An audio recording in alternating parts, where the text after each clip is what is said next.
Welcome everyone to today's session. My name is Natasha Pei. I am the manager of Cities for Cities Reducing Poverty. I'm here with today Christine Hedekel, who is a manager of Cities for Cities Deepening Community. And we've been in discussion with our teams the last little while about COVID-19 and how that has really drastically changed a lot of things for cities, developing neighborhood strategies, creating poverty reduction plans, or renewing some of those strategies. And at the top of the challenges list is how to do this kind of community engagement virtually. So we brought in our expert director, Lisa Adagala of Tamarack Institute, to talk to us a little bit about the how. So how do we take our community engagements online into the virtual space and do it in a meaningful way? Lisa, so you had some points to share with everyone. Why don't I turn it over to you? Sure. Thanks so much, Natasha and Christine. And it's so wonderful to be with you today. But also, I don't know about everybody listening, but when I face a challenge like COVID has been for engagement, it kind of can make us, freeze. It can make us unsure about the work that we're doing. And so I found a lot of energy in thinking around how can we do this differently. And so today I'd love to share some stories with you around some of the pivots that I've made in the engagement that I'm doing with various communities. And so I'm happy to share some of those stories with you. And Natasha and Christine, as we chat, I would love for you to, jump in and ask questions as we go. And so just before we kind of talk into about techniques and tools, I want to remind us that while the situation of how we're engaging is different, the why shouldn't be. Like, we always need to reground in why are we engaging, and the why. COVID shouldn't impact the why. Or it might have COVID might have caused us to say, oh, we need to make sure that we're connecting with that group of people, who are in particular vulnerable at this time. But your goal is then we need to build relationships with that group of people. So your why needs to be your why, regardless of what engagement tool or how you're engaging. And so I use the engagement triangle all the time. It was developed by Kapia Consulting out of Australia. And it talks about how there's three main kind of buckets of whys. So we might be engaging to make decisions, to listen to people with lived experience, to get their thoughts, opinions, ideas around a decision that's being made. It could be to build capacity. And so that's sharing knowledge, building skills, building up the capacity of community members. Or it might be to strengthen relationships. And so you might have a group that you don't have a really great relationship with. And so you might be engaging in order to deepen, to get to know a group. And that's, that might be important in and of itself. Your whole engagement the goal might be to strengthen relationships, or it might be two of these, or it might be all three. And so that's how we use the engagement triangle. And so just reground on your why before jumping into, oh no, like we need to engage differently. How do we do that? And I also use the IAP2's public participation spectrum. This is an adaptation, so we call it the community engagement continuum. But it's really around what's the level of engagement, how do we need to engage? And so understanding, is this something where we need to make sure that we inform really well, communicate a message or a change really well to our entire community? Or is this something where we're collaborating with partners and bringing everybody together? And so reground on your level of engagement before, again, thinking about the tools. These two steps, I just think, are critical to making the right decisions around what tools we're using. And then the third piece is that, the foundations for what authentic engagement looks like also haven't changed. And so These are things that I believe are really important, being transparent, making sure that we're informing really well. And, in order to build trust, we need to be forthcoming with all of the pieces of information about the work that you're doing. We need to recognize all expertise. So we need to raise up the voice of lived and living experience. We need to understand power, and we need to know, is this who has the ability to shape the outcome in the work that you're doing? And how can we build up power in community members so that they're part of solving the problems that they're experiencing and facing? Establishing ownership.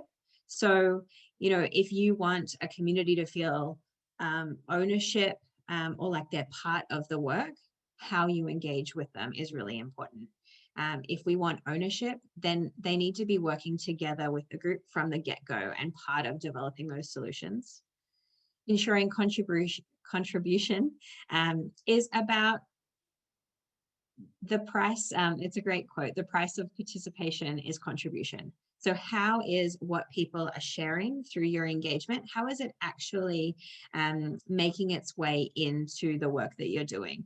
What are the benefits to community members in the process?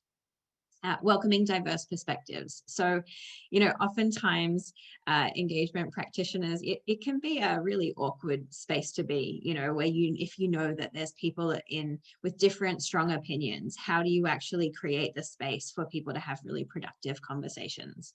And so if we have a stance that diverse perspectives is good, and we're going to create the space for those people with diverse perspectives to share in a way that is respectful. How are we creating, if we have that stance of welcoming, we can then create the environment for that in our engagement. And the last one's close the loop. So ensuring accountability is huge. And so anytime you're engaging, how are you sharing back? Here's what we heard. Is that right? And then sharing back after that. All right, here's what's happened since. Wanted to make sure that closing the loop is so important, and it's left off so often. I think a lot of times we have all the best intention to close the loop, and it's just dropped a lot. And so, if there's one thing that you can do, make a quick change to do really well, that's a big one. So those are the key things. We need to keep these in mind. We need to talk about why we're engaging, how we're engaging. And as I think about a planning process through this time, I still follow the same planning process. I just do it now, on a Zoom call or, through a phone call with my team. But we're doing the same thing. We're asking, why are we engaging? We're using the spectrum to say, how are we doing it? We're naming our who. We're talking about how we'll know if that's been effective. And so if you want, this community engagement planning canvas is in your list of links that you have. We have a tool that you can use to work through this same process. And so we're gonna talk about how we're pivoting specifically the how of engagement now. But yeah, just wanted to first ground in, just know that you already know how to do this. Don't get overwhelmed, and then bring your creative energy into thinking differently about how. Before I keep going, Natasha or Christine, any questions or anything to add? I just wanted to thank you for doing that overview of the why and the what we're doing. I think that was my aha when we were talking, Lisa. It was, we're getting all these questions about virtual community engagement and how to do all of these things, but we really need to take a step back and remind ourselves that there are some pretty important principles, especially if we're creating poverty reduction strategies and we're working with vulnerable populations. There's some pretty important principles that we have to remember to include in our approach as we're doing this engagement, and we have to be extra creative now and doing it in an online space.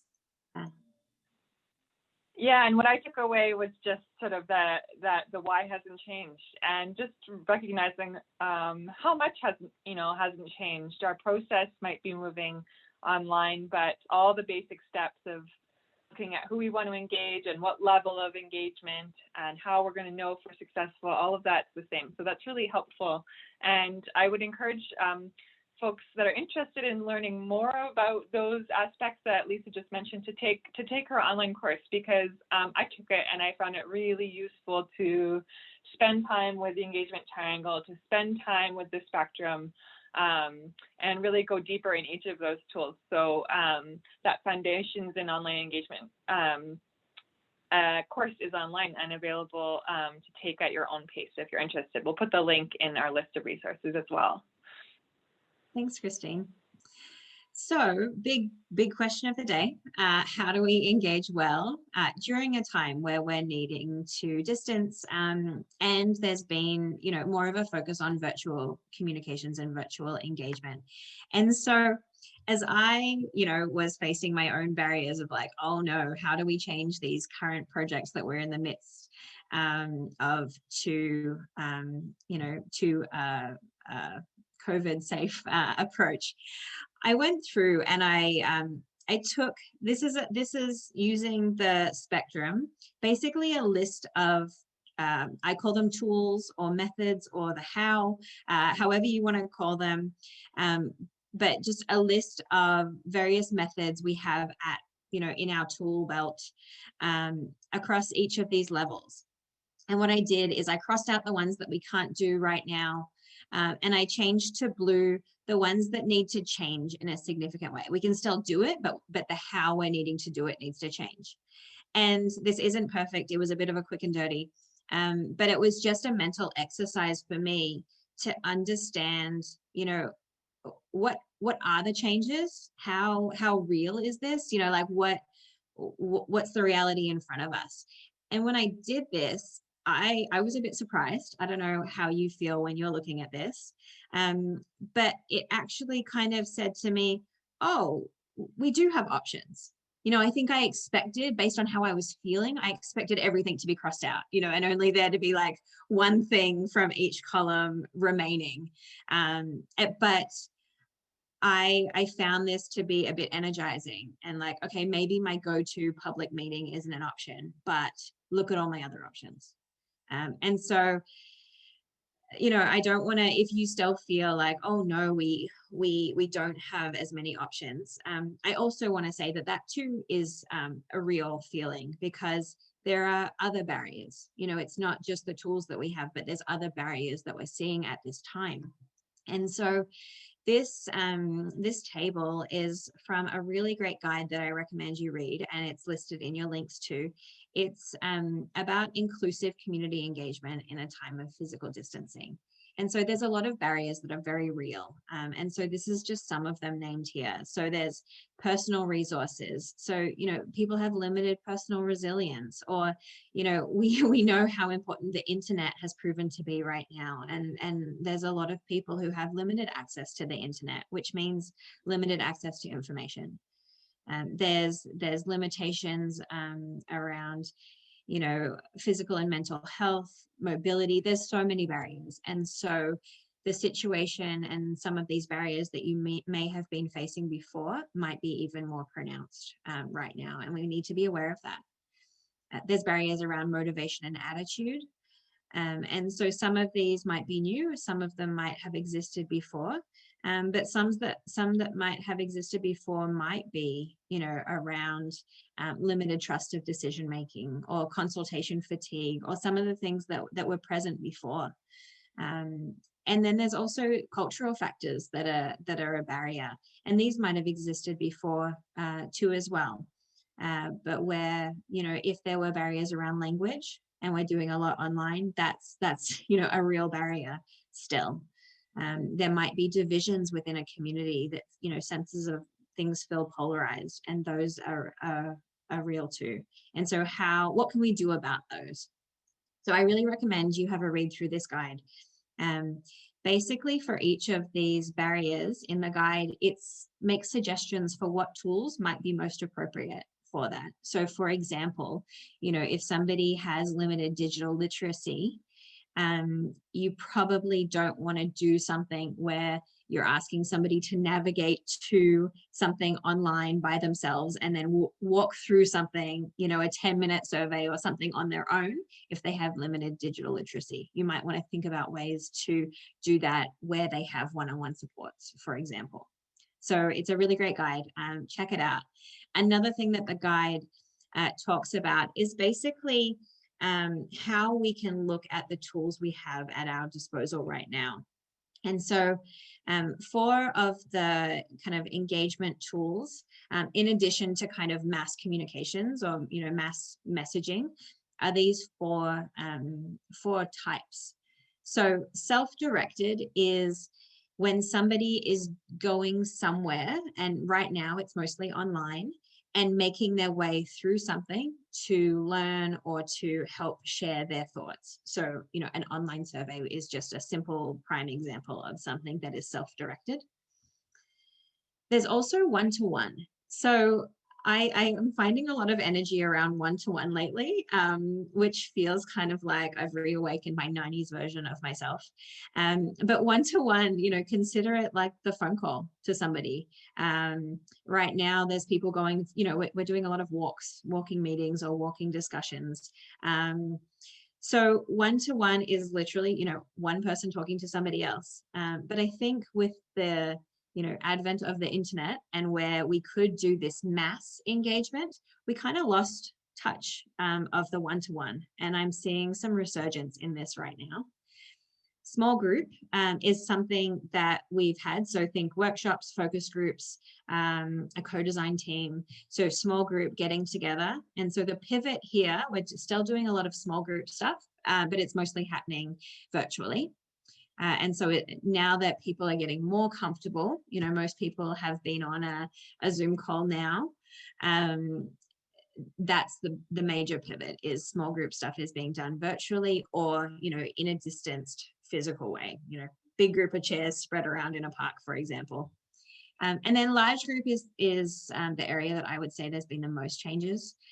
So we can no longer do, you know, 100-person gathering, which was something that we would do a lot to get community momentum going for something, you know, bring a whole bunch of people together so people could look around the room and say like, wow, this many people care. And so large group, there's a lot of pivots needed. Right now, the webinar is kind of the only large group type model we're seeing. And that's still like a one-to-many. There's, you know, we don't have the environment as much where that large group can all interact with each other. You know, when there are large group gatherings happening, we can go into breakout rooms. And so that's an effective way to manage large group. And so it's kind of like that large group, small group combo in that way. As we look at self-directed, I think the encouragement that I want to make is sometimes we just default to surveys because they're easy and people know how to do them. But I do think, you know, there's consultation fatigue, but I think there's survey fatigue. And so just want to encourage you to think about different ways of doing self-directed. And so this is a list of tools from Bang the Table, which the software is called Engagement HQ, and many of you might have access to that. It's used a lot by many municipalities as the engagement platform. It's a great platform. And so they've grouped the different tools they have in these 3 different categories. And so a controlled environment, and that's where polls and surveys are, is an environment where it's one community member submitting their thoughts, ideas to whoever is facilitating the engagement. And their responses go to that one organization who is then doing the synthesis and sense making and sharing that back out. There's no engagement between community members.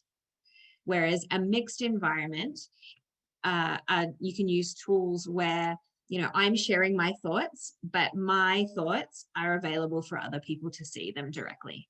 So you're able to at least get exposure to other people's ideas. So they have a stories tool where people can share stories, a Q&A feature, for example. So Christine, if you ask a question, I can see Christine's question, and then I can see how the organization responds to that. So at least I'm aware of the kinds of questions other people are asking, for example. And then open environments are ones where community members can interact with each other. So, a forum is a good example, or an ideas board. So, Natasha, you could share an idea and then I could comment on that, being like, oh, that would be amazing. And what if we did this? And then you could respond. And so we can build on each other's ideas that way. And so, just encouragement that as you look at the tools available to you, think about ways that it could be more interactive. We're in a time where people are craving things that are relational. And so if you're thinking about fatigue, oftentimes it's fatigue around things that aren't interactive. So I'd like to share any questions before I share a few stories of some pivots. I do have one question. So I'm more familiar with kind of the basic software, Microsoft Word, Excel, PowerPoint, maybe some Google Docs or 365. These tools look really cool, but it's going to take me forever to kind of get used to them, to get comfortable facilitating them. I have a hard time thinking about using one or a mixture of these tools with, maybe 100 people that I'm getting together. Do you have, is there a strong case for using these types of tools over something more simple like Microsoft Word or Excel spreadsheets and kind of doing it old school? Yeah, I love that question. So, I don't necessarily think, I'm not a shiny new tool person. You got to make a strong case for me to say, all right, let's convince 100 people to use a new tool. So people are most comfortable, using the things that they're used to. And so I always say, are people already comfortable with a way of sharing back? And if so, let's use that. I've lately, when I've been doing, small group or medium-sized group stuff, often I'll share a Google Doc where each group has a page and has the questions, and that's where they're taking their notes on a Google Doc. Everyone knows how to type into a document. Well, not everybody, but the majority of people know and are comfortable typing there. And so, I don't think a shiny new tool is always the way. I would say if you have access to an engagement platform, so already have that access, push yourself to use the tools that are available to you.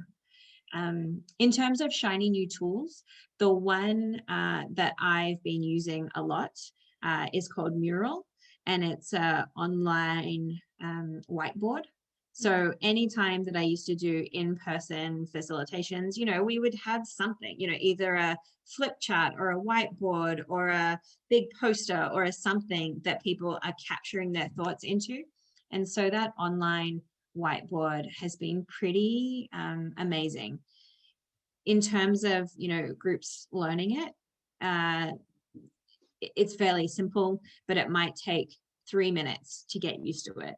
And then people are kind of on their way.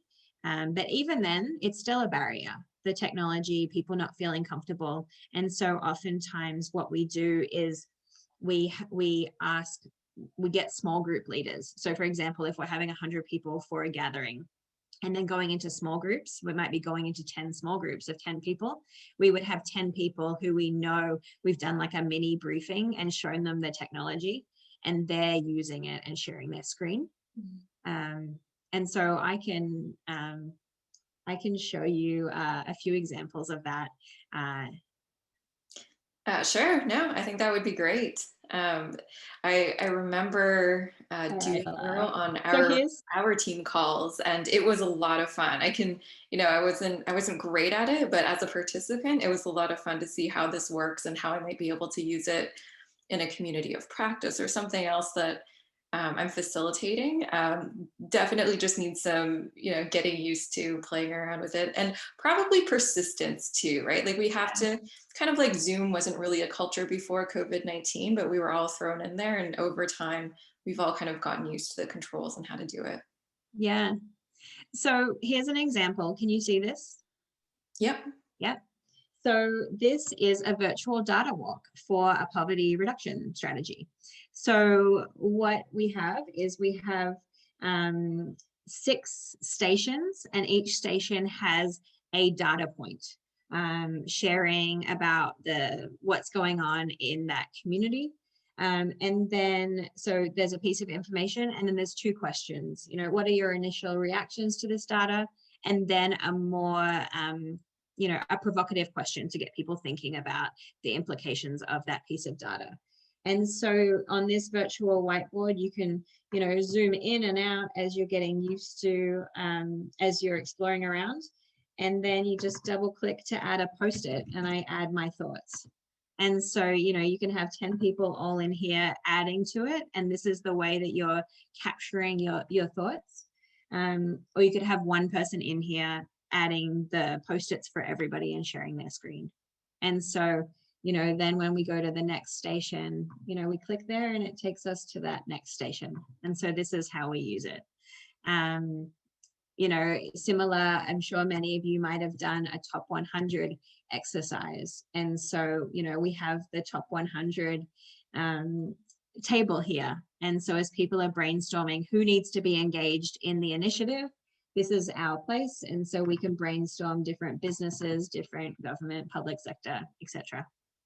Yeah, that one was one that we were trying to figure out, you know, like how could we do this well, where this was really a really fun exercise in person, where everybody was writing on post-it notes and yelling and getting up and running up to the board. So like it really helped to create that energy. But I think this, you know, this is a great alternative too. And it's nice to be able to see the thought process all in one document, I think, after we're done with all of the collaborating, and we want to look at the notes too. Yeah. Yeah. And so it's great. So you take 5 minutes to get people understanding how to add the post-it, how to just use their mouse to scroll in and out. So once people feel comfortable navigating this new place, then we can get on with the conversation we would have had regardless. You know, who do we need to engage? And so this kind of comes back to the, you know, the goal, the why hasn't changed, but you were just using a new tool to have that conversation. So there's a little taste of Mural. It's free to charities. There is a very, not like $100 a year or something. Don't quote me on that, but it's quite a accessible price point per year for others. And it's just a really, really great tool.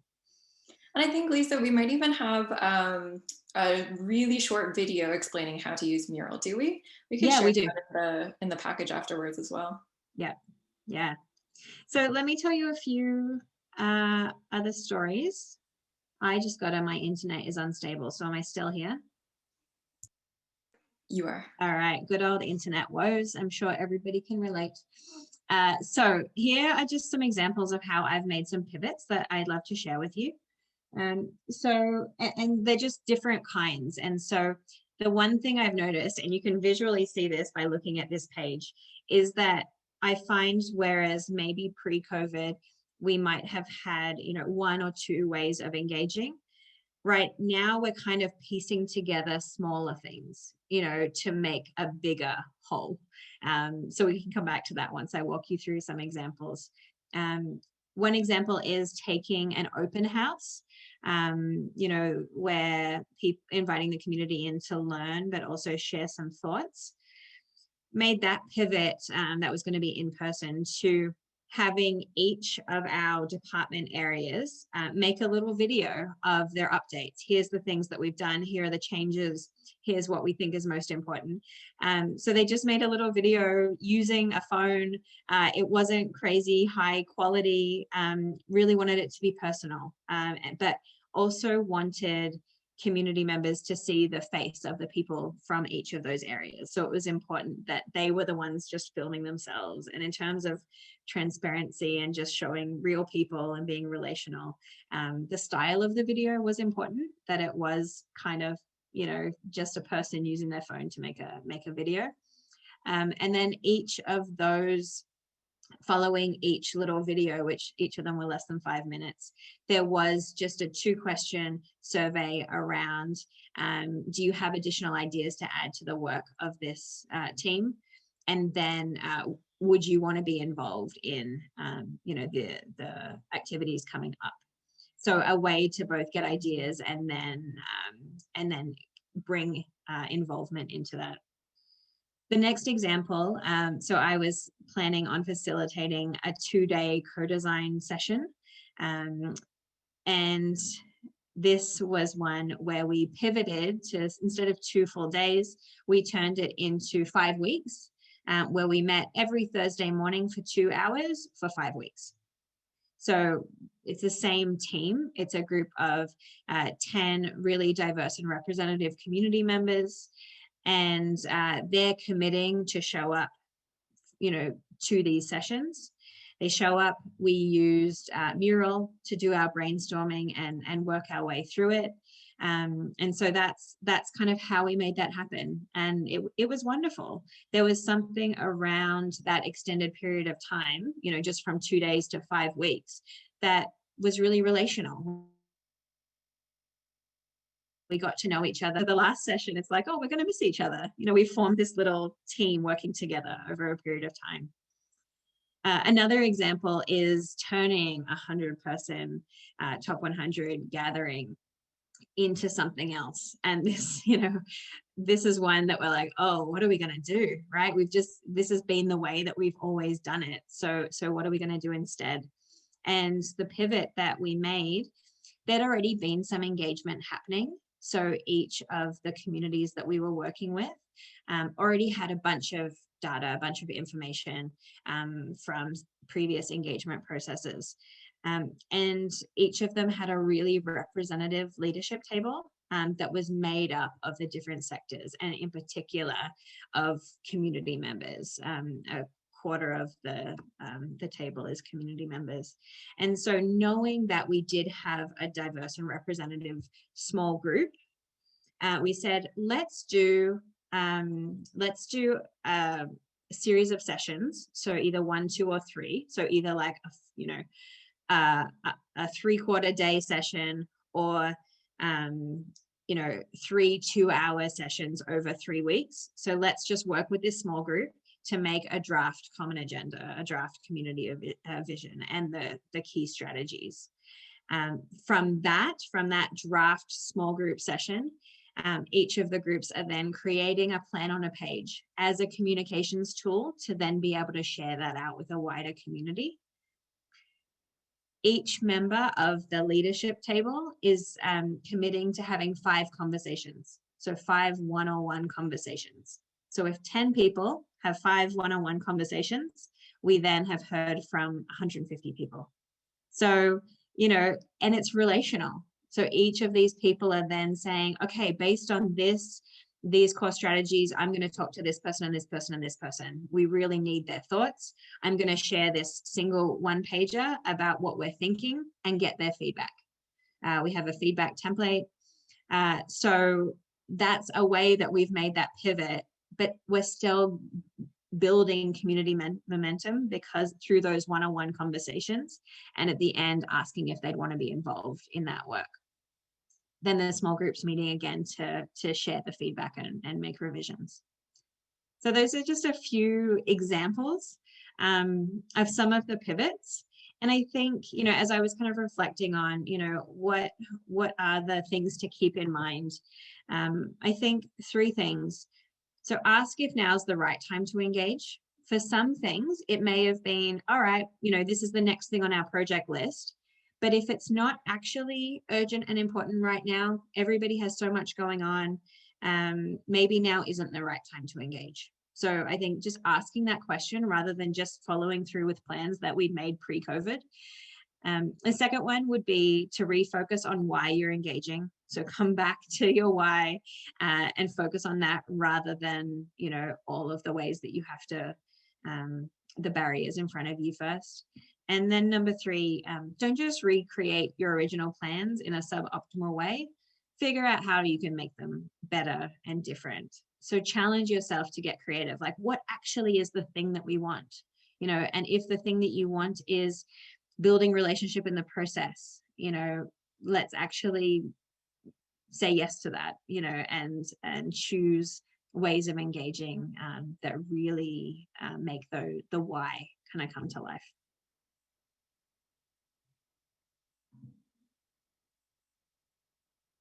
Thanks, Lisa. I love the hybrid of tools you used and approaches. I love that just handheld videos, informal videos to just get that human perspective and overcraft or overbrand things. And it's nice when it's just a spontaneous message from someone. I'm wondering if you could share a little bit more about some of the tools like Engagement HQ, which you mentioned, and if you have any others that come to mind. One that I've seen used a lot post-COVID was Thought Exchange, which is an online hub for a lot of the municipalities are using to have that open conversation around recovery framework priorities, around what's important to community members. So I'm wondering if you could share what you have seen in terms of practical tools being used to host those engagement conversations, and if you've seen social media used in any creative ways. How are using social media in new ways since COVID to engage? Yeah, great question. It's funny, like I haven't, to be honest, seen a whole bunch of like new things. I think it's people really going deep on the things that they know they can do, rather than now's not the time necessarily where I see a whole bunch of people going out and buying a completely new platform, but maybe leveraging ones that they may have use of through their municipality, that sort of thing. So I don't know if that's what you're seeing too. So I think just different people have different ways of responding. But I'm seeing Engagement HQ is amazing. Thanks for bringing up Thought Exchange. It's another one that we love is Ethelo. And so that is a platform for consensus-based decision-making. So one of the things, and especially that barrier around community division and polarization, trying to make a consensus-based decision is something that can be really, important for the sustainability of decisions, and especially ones that take a lot of investment.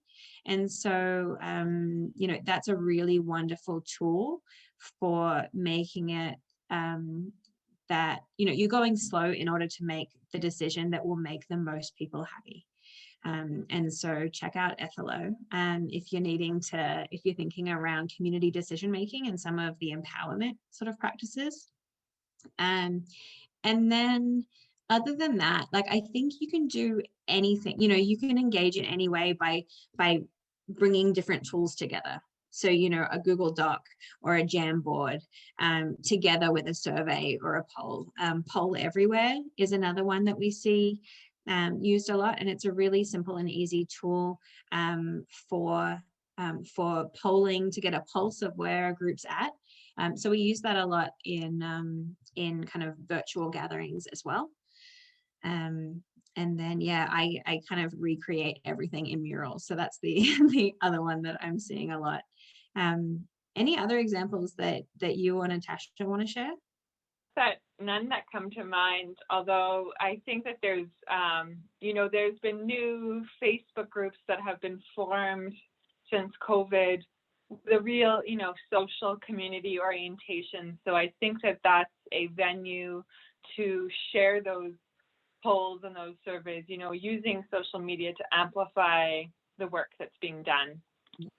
Yeah, and good point too, in terms of, tools that people are already using. That would be a great example. You saw all the caremongering groups, you saw, community-led activism has been huge through social media, and it's through using the tools that you have in new ways.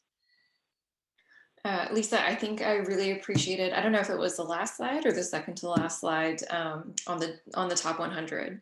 Like you said, that's something that's a process that we've been using for quite a while. Lots of groups have gone through this. Lots of groups are still trying to go through that process. And, it just brings up all kinds of questions around how do you engage with 100 people right now?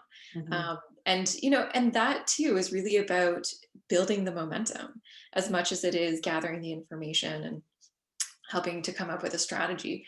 And I think you highlighted some really critical pieces that maybe, before COVID-19, we were just able to skim over, but we really need to emphasize, the role of the full backbone or that leadership table, that it's not just staff who are trying to do this, that, you have to have the right people at that leadership table with the right kind of influence and connections and, willingness to commit and to have all of those conversations and to be able to draw people in to do some of those focus groups, that it's really relational, Mhm. gives them a strong role and ownership in the strategy, and that we need, some of those preconditions are a groundswell of community engagement and good data. I really appreciated that part. I was Yeah. wondering if you could talk to us about accessibility. Um, our team has been talking about the digital divide for a while. We know that there are issues for rural and northern communities being able to connect. People who have lived experience don't always have access to the devices, or I think the internet access might be another one. Other accessibility concerns. Do you have any thoughts on that? Yeah, it's a really great question. So one tool that I'll just draw your attention to, and it's in the list, it's a tip sheet for accessibility and equity. And I'll just share my screen for a minute so you can see. But basically, it's from the SFU Center for Dialogue, which is they have amazing engagement resources. And so in this tip sheet, they just walk through some of the barriers that community members are facing, some key questions to ask. So for example, this one is around digital accessibility. Some of the questions is it that people lack devices? Is it the stable internet connection? Is it the digital literacy? So what is it? Helping you kind of to make sense of those barriers. And then it offers potential strategies for responding to that. And so some groups that I've seen have, figured out ways to lend devices. So for example, in that co-design process, somebody needed a device, their device wasn't good enough. And so one was lent out for that period of time. Or somebody might not have a space where they have a good enough internet connection. So a standalone office was provided for somebody to, make sure that they're in a safe space, but able to participate. And so this is a really great tip sheet for helping to walk through some of the barriers and potential strategies. So definitely check that one out, depending on what's facing you in your community. That looks great, particularly as, we haven't done a lot of this before. So, the in-person engagements, you kind of learn as you go and you can start to anticipate some of the challenges, but in this virtual space, it's hard to anticipate some of those gaps. So it's great that somebody else has put this together and has those recommendations for us. Yeah.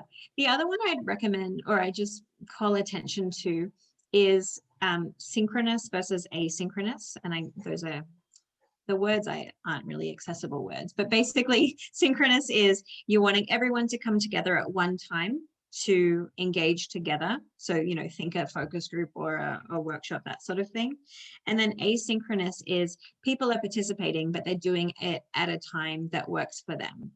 And what we've seen is that, there's more barriers around synchronous, both in terms of picking a date and time that work for people, internet connection, that sort of thing. Like I'm sure you've all experienced participating on a call, and the participation isn't equitable, often because somebody has an unstable connection, or, some people aren't able to show their video because of a limited connection. And I find that people who have video are often more engaging with each other, and the people who don't have video don't participate as much. And so I think it's, if there is going to be a live session, a synchronous session, doing what you can, like to the, the tip sheet points around making sure that people would have equitable access. And then if that's not possible, then what other options are there? And I've seen, going a bit old school and having, telephone based things are often a better option for rural communities, or doing things that are asynchronous so that people can respond at a time or at a way where they do have a connection, whether they're going somewhere else that does have a stable connection, or things are just loading more slowly but they're still able to make their way through it. So just consider the synchronous asynchronous, and maybe use asynchronous as a way to make things more equitable as well. One other tool that I just wanted to highlight, because there's also the aspect of how you facilitate a meeting that's engaging. If you are doing a workshop or a design session, even for 2 hours, people zone out, people fatigue, and even just going in and out of breakout rooms, it can be quite exhausting, particularly with having video on and having that limited screen connection. So I came across early in the pandemic this Slack forum for practitioners that use liberating structures techniques for facilitating meetings. And that Slack group has been actually sort of sharing how they're pivoting online. And there's been lots of good dialogue and discussion around how you translate group exercises and facilitation techniques into an online format. So I'll put the link for that group as well in our resource sheet, but it's been neat to see people come up and sort of in real time shift these practices. Yeah, it's so true. And, a well facilitated virtual meeting can be a joy, and other ones can be just so long. So some of the lessons learned we've kind of encountered so far is, whenever I do facilitate a virtual session, we try to keep it under 2 hours. Like a half day or all day can be really, really tricky. We ensure breaks. We often do chair yoga or stretch breaks, or come back and have, a 3-minute meditation to kind of like focus and get in the zone. But yeah, nothing longer than 20 minutes. So, if there is a presentation, it needs to be short and then go into small groups or discussion. Having the small group time is really important. I find if you want people to contribute, small group is really important. And yeah, having a well thought out exercise or activity so that you're enabling people to get everything that's in their mind on the page. And so, yeah, you really have to think through what's required and what would be a good process for people. And you're right, I think you touched on this before, but you were talking about survey fatigue and some of that other fatigue. I think we have online fatigue. Everything, over the last 6+ months has gone online, and people just want to be outside again. But you're right, a lot of it is fatigue and not participating or collaborating or having that interaction. And so, I think the best we can do if we're going to be virtual is to try to be as interactive, as collaborative and participatory as possible. Yeah, and you really just have to respect people's time. Like I remember when we were doing that co-design session, we asked the question of, should we spend half an hour doing relational, getting to know you type things that we would if we had done this in person, but we actually shortened that down, which seems counterintuitive, but we really wanted to respect the time of people and the wisdom that they were bringing. And so it was a fine balance between creating the environment where people would feel eager to share and trust each other, so that they knew who each other were. But we actually reduced that so that we could contain the session to the 2 hours and be really respectful of people's time, and knowing that, it does get exhausting. We can package up all of the links, everything, all the tools that you animated, Lisa, and some of the other ones that we talked about. We will include them in this package. And then, let's get started, try out some of these tools, workshop, an event or an engagement that you have coming up. And we can talk about this as a small group, or even, Lisa, maybe one-on-one. Yeah. your For coaching. sure. I'd be happy to. Yeah. All right. Well, thanks for coming, everybody, and have a great afternoon, evening, or morning, wherever you are.